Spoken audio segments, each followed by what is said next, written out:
Bem-vindos ao Conversa de Jornalista, no nosso estúdio do livro, em plena Praça da Alfândega, durante a 70ª Feira do Livro de Porto Alegre.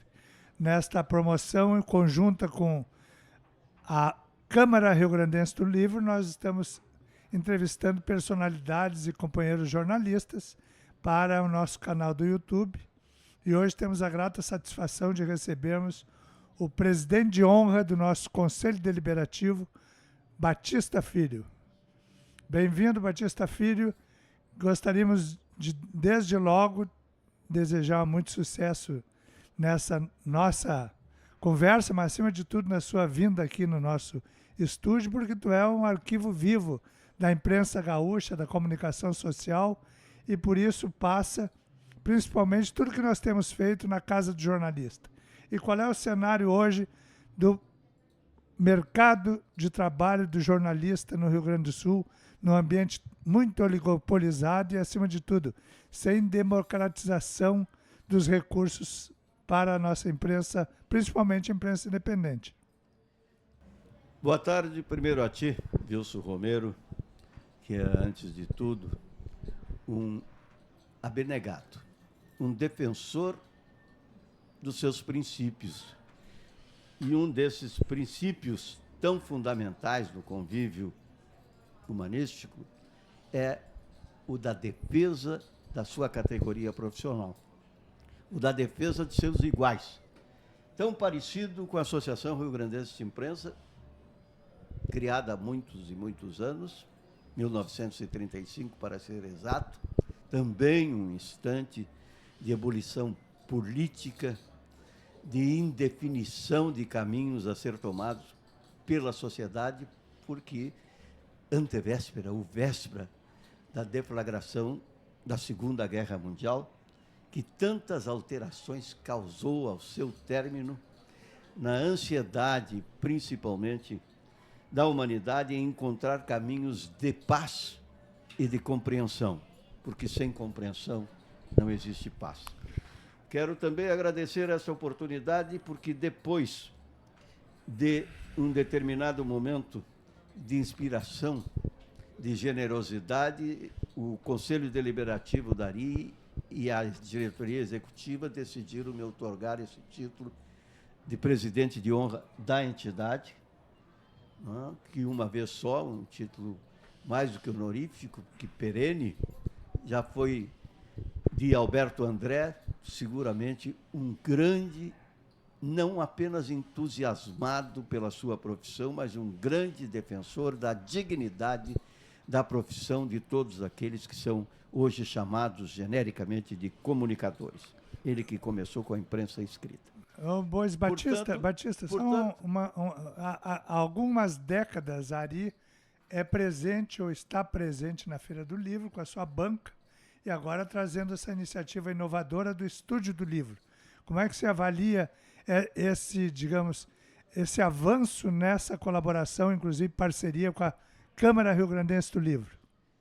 A Associação Rio-Grandense de Imprensa esteve sempre de acordo com a evolução dos tempos, notadamente nessa sua responsabilidade, que é hoje todo este leque, todo este cenário de comunicação. 1935, época da ebulição, época da bipolaridade política internacional. Aquela bipolaridade, eu digo bipolaridade nessa expressão mesmo, porque era um processo doentio, como sempre é a guerra. E a Associação Rio-Grandense de Imprensa foi criada para assegurar, acima de tudo, a compreensão da importância e da divulgação da necessidade da paz, como também na consciência da categoria de trabalhadores de todas as esferas, de trabalhadores de todos aqueles que produzem em qualquer área de atuação. A organização sindical, a organização em consenso com os chamados patrões e a forma de evoluir de agora. O que a ARI faz agora é exatamente o acompanhamento dessa evolução na sua forma de transmitir, não conceitos apenas, mas necessidade de convivência fraterna, necessidade de proteção dos seus profissionais, porque vivemos no Brasil um momento em que o profissional é desconsiderado, tratado muitas vezes de forma indigna, e a chamada revolução etária, a chamada dita e falsamente forma de renovar, nada mais é do que uma maneira de colher ou conter pensamentos de evolução que somente a passagem do tempo traz, e mais do que isso, porque nós estamos numa feira do livro que foi criada lá na sede da Associação Rio-Grandense de Imprensa, por sugestão de Saí Marques, um jornalista do antigo Diário de Notícias, do Diários e Emissoras Associados do Brasil, do Assis Chateaubriand, que por conveniência pessoal, ora era um democrata, ora um autoritário e outras vezes apenas um grande oportunista. E sobre isso, Batista, sobre o mercado de trabalho do jornalista, sobre a imprensa, sobre a cultura, nós estamos num processo evolutivo muito frenético, em que nós temos hoje toda a convivência com novos mecanismos, com redes sociais, mas, acima de tudo, com a inteligência artificial tomando conta de muitos espaços, em prejuízo, inclusive, de algo que sempre defendemos, que é a possibilidade de termos cada vez mais um jornalismo independente, né, bastante firme e imparcial, e isso tem sido prejudicado, me parece, ou seus cargos têm sido invadidos ou ocupados por esse mecanismo tecnológico. Como é que tu avalia isso? Qual é o cenário que podemos vislumbrar do futuro do jornalismo, principalmente aqui no Rio Grande do Sul? Nós estamos na Feira do Livro. A Feira do Livro é a propagadora do que se chama alma da sabedoria e do conhecimento. Você lê para aprender, você lê para refletir, você busca o debate, o confronto, o antagonismo, conhecê-lo, para saber quem poderá estar certo e quem preenche as suas ansiedades, as suas necessidades de conhecimento e de sobrevivência em nível de felicidade. Então, o que você precisa encontrar, refletir, todos nós precisamos refletir, que todo esse instrumental que está aí de evolução, impossível modificá-lo, impossível evitá-lo, porque ele proporciona vantagem durante muito tempo, durante todo o tempo, e vai evoluir ainda mais, não existe uma limitação para essa evolução tecnológica.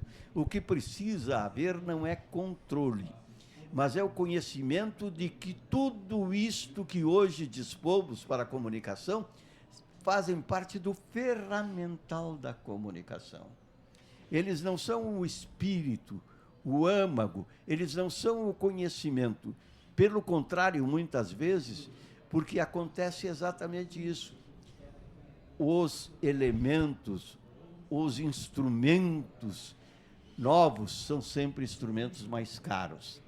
Eles estão, no primeiro momento, ao alcance daqueles que mais possuem bens materiais. Mas eles não estão ocupando espaço no nosso mercado de trabalho? Estão dando exatamente espaço a essas pessoas que não têm pseudo-comunicadores. Pseudo-comunicadores, atravessadores da verdade, pessoas que têm na propagação do ódio a sua satisfação mínima, que é do ser humano, a sua satisfação íntima em contestar, em derrotar, em destruir.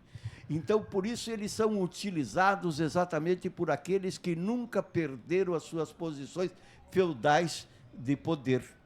Aqueles que estão há muito tempo no comando dos poderes, das nações, né? Das nações. Por isso, as pessoas pensam, você é um reacionário porque você está há muito tempo, eu que sou um antigo, você está há muito tempo influenciado pelo poder que os Estados Unidos, graças à sua evolução, à sua economia forte, transmite para os demais países. Mas não é mais assim.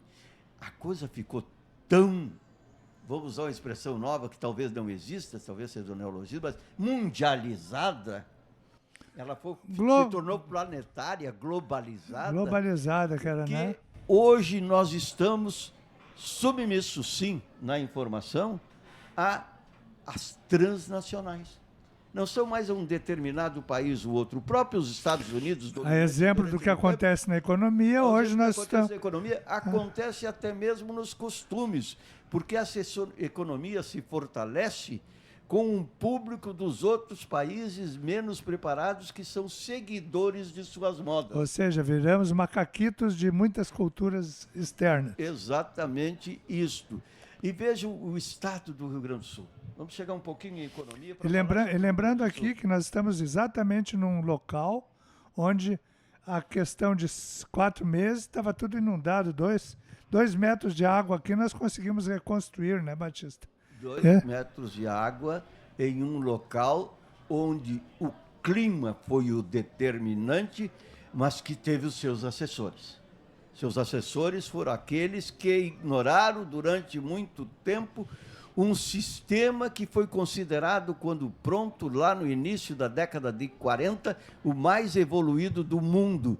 E para as pessoas que não sabem, alguns que não querem ler, se informar, contestarem, nós estamos dizendo que foi considerado na Holanda, na Noruega, em países que sofriam também, por razões diferentes, estes momentos de assalto, de invasão da consequência climática. Então, nós estamos aqui no Rio Grande do Sul, hoje falando sobre um evento muito recente e que poderia se repetir, segundo os técnicos, não em menos de 150 anos, dentro do seu volume, da sua forma de alcance, mas de um evento que nasceu também da inépcia. Ele nasceu também da incúria do governante. Da incúria dos governantes. Porque de 1941, aquela processão, a primeira recomendação era manutenção em forma adequada para o uso quando necessário mesmo que principalmente, excepcionalmente, de 10 em 10 anos, porque a urbe cresce, isso dizia a recomendação. A cidade de Porto Alegre cresceu 8 vezes, ou 7 vezes, não sei exato, mas cresceu muito, e nem uma vez esta revisão foi feita. Em 2 intervalos, medidas provisórias foram feitas de proteção às cidades já existentes, Praia de Belas, Cidade Baixa, centro da cidade, quando Leonel Brizola fez o aterro da Praia de Belas. Aquele aterro não era para construção, é para criar um dique distante das cidades, evitando a proteção dos bairros existentes. Areal da Baronesa. Dali da Baronesa do Gravataí em diante. Baronesa do Gravataí em diante, Praia de Belas, Menino Deus, mais adiante. O desenfreado desenvolvimento imobiliário transformou aquilo... Invadiu a área que era do Rio originalmente. Que não parou e que vai tirar a qualidade de vida de uma área extensamente urbanizada que sofrerá sombreamento futuro de outras que não terão mais seus parques, seus lugares para entretenimento, porque qualquer análise de nível de vida numa sociedade está incluído na Constituição, está incluído na decretação do salário mínimo, do surgimento do salário mínimo lá em 1941, com Marcondes assinando. A pessoa tem direito à sua subsistência, à moradia e ao lazer. Hoje, quem tem lazer... Isso é do artigo 5º da Constituição. Exatamente. Né? E quem hoje... nesta sociedade plural, tem direito ao lazer, quando as pessoas dizem assim, vamos privatizar a Redenção, vamos privatizar o Marinha. Vai privatizar, sim. Vai ajudar o turismo. Ajuda um pouco o turismo. Mas causa, sim, um prejuízo moral, um prejuízo intelectual, porque a pessoa desagradada a pessoa desalentada, ela não é boa nem para o convívio pessoal, ela não aceita, porque ela não tem razões de alcance aquilo que é proporcionado aos beneficiários de todos os tempos. Muito bem, Batista Filho. Sempre uma aula a conversa com você. Acima de tudo, o Estúdio do Livro fica muito satisfeito, sabendo que nós poderíamos explorar com maior intensidade, com mais amplas pautas, mas, de qualquer forma, quero agradecer esse bate-papo e, de fato, o Estúdio do Livro fica à sua disposição e sempre estaremos aqui até dia 20 a serviço da nossa Associação Rio Grandense de Imprensa, exatamente defendendo e fazendo com que tenhamos o continuado sucesso junto à Câmara Rio Grandense do Livro também. Wilson Romero, eu não sei se você tem alguém imediatamente, eu gostaria de te pedir para a complementação dessa questão das cheias, porque é muito fácil, muito comum as pessoas dizerem aconteceu por isso, porque houve o descaso. Perfeito. Mas é importante que as pessoas saibam que tem solução definitiva. E essa solução definitiva não depende apenas daqueles que foram omissos em determinado momento, que são os gestores do município, mas depende de uma ação conjunta, com responsabilidades igualitárias entre os poderes, não o poder judiciário, não o poder legislativo, mas entre aqueles que são dos poderes públicos, executivos, nos seus níveis. Só será resolvida esta questão definitivamente quando não for o prefeito de Porto Alegre dizendo que terá solução, e este foi um erro de todos na condução da campanha, prometendo solução, que não vem assim. A solução só será quando se trata do indispensável, da indispensável análise de causa e efeito. E envolvimento da sociedade, dos 3 poderes e as 3 esferas de governo, com certeza. Exatamente, inclusive para não proporcionar os derramamentos internos que são causados muitas vezes pela má educação com nossos arroios, com nossos riachos. Mas esta sim, a solução definitiva é esta entidade metropolitana de todas as prefeituras realizar com a Prefeitura de Porto Alegre, com o governo do Estado, um estudo de proteção ampla para toda essa região, envolvendo até depois de São Leopoldo e Novo Hamburgo, não podendo tecnicamente, em função da geografia, da topografia, e o Vale do Taquari, da com certeza, dos vales, é porque ali é uma questão geográfica. Ali o que precisa é educação da população para não poluir os rios e desassoramento. E para serem realocados porque aqueles que os políticos colocam à beira do rio, diz, vai lá, fica lá, que ninguém vai te cobrar imposto, ninguém vai te incomodar com propriedade, para depois dar o voto. Bem, isto feito com a região metropolitana, ele é levado ao Estado para a sua participação e tem para os 2 estados e municípios, graças à lei maior, que é a Constituição brasileira, graças a essa lei maior, o custeio completo, porque também está na Constituição que todo prejuízo causado por momentos excepcionais, por tragédias climáticas, por problemas, tragédias urbanas, o pagamento será efetuado. O Estado e o município receberão os recursos da União. Esta é a responsabilidade da União. Não precisa ninguém fazer média, eu vou fazer e ali é diferente, o Estado não entra e depois entra. O que precisa fazer é apenas seguir com seriedade e com respeito à população, que é quem sofre, o que determina simplesmente a lei maior. Muito obrigado por essa extensão de tempo. Muito obrigado, Batista Filho. Obrigado pela aula também, que nós sempre aprendemos um pouco na convivência com você. Esse foi a conversa de jornalista com o presidente de honra da Associação Rio Grandense de Imprensa.